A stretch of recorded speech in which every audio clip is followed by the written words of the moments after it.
We present our new cutter model, the Kimla BPTM, equipped with a conveyor table. Unlike competitive solutions, the device is built on a monolithic frame made of thick-walled steel profiles, providing unparalleled stability. The portal is made of a large-section aluminum profile, which is characterized by low weight, achieving a compromise between structural rigidity and movement dynamics.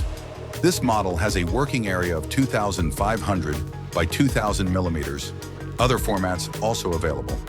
And the clearance between the gantry and the table is 250 millimeters. The standard machine is equipped with a cutting and creasing head, a camera for positioning, and a laser pointer. Other tools can also be installed, such as a printing head, a writing head, a V-cut, a passe-partout, a spindle, etc. Eventually, the plotter can also be equipped with automatic unwinding and winding of the cut material. The device can be driven by both traditional servo drives and magnetic linear drives, guaranteeing even greater speed, dynamics, and cutting accuracy.